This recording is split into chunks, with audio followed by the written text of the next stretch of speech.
Good morning, brothers and sisters. For several years now, some of the world's greatest minds have been warning us about the dangers of AI. The public is largely convinced. A new Reuters poll found that 61% of Americans see AI as a threat to humanity's future. More significantly, AI researchers tend to agree. These are the people who go to work every day and push forward the technology of AI. A recent poll showed that half of them admit that they believe AI has at least a 10% chance of causing the extinction of the human race. Now, anyone who thinks 10% is a small chance should consider his own life. Would you buy a car if you knew its brakes had a 10% chance of failure? Would you prepare a meal that stood a 10% chance of killing your children or grandchildren? These people think that AI has a good chance of killing everyone's children, including their own. Yet they persist in its pursuit. Why? Because they see it as inevitable. The comments I've read say things like, "If I don't do it, someone else will." Bible prophecy does not say that AI causes the extinction of humanity. In fact, the Bible teaches about the eternal nature of humans and the human race. But the doomsday opinions of AI researchers point to the level of momentum AI has already gained. Half the people who work in that field think it has a good chance of destroying us, yet they continue. Most of them seem to think we have already passed the point of no return. AI's momentum makes it impossible for human regulators to stop it. Recently, some of the world's best-known scientists and engineers signed a letter calling for a 6-month pause in the training of high-level AI systems.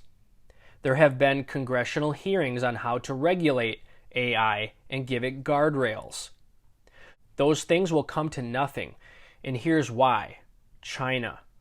The People's Republic of China would see a United States pause in AI training as an opportunity to get ahead in a race that will fundamentally change humanity. Can you imagine the U.S. military willingly allowing other nations to get that far ahead? And make no mistake, 6 months amounts to eons of time in the development of this technology. It has been slow going for decades, but now it's happening fast. Several things in Bible prophecy seem to indicate the end times use of AI. Happily, none of them involve the extinction of the human race, but they do involve a stunning loss of human rights.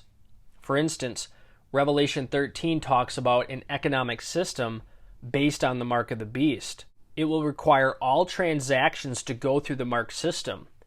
To ensure compliance, the Antichrist government will have to surveil everyone all the time. There aren't enough people to police humanity at that level, but AI can keep constant tabs on everyone. AI can monitor the billions of cameras, computers, satellites, cash registers, phones, and everything else connected to it. Future police vehicles will not all be manned. Robotic cars and aerial drones will patrol neighborhoods and business districts. Each will be equipped to look and listen through walls, read every license plate, and use facial recognition on every face. AI will correlate and interpret the massive flow of data. It never sleeps and never takes a break. AI-powered robots can enforce the laws. Critics of regular police accuse them of favoritism and emotion-based prejudices. But if you defund the police, you still have the problem of crime and criminals. AI robots, on the other hand, have no emotions. They treat everyone the same. They don't require compensation, and they can be as deadly as needed. We're headed into a new world. And we're not walking. We're running, sprinting. Starting thousands of years ago, the Bible described our time. As always, God's prophecies are proving to be true. Instead of frightening us, these things should strengthen our confidence in all His promises. So don't be discouraged.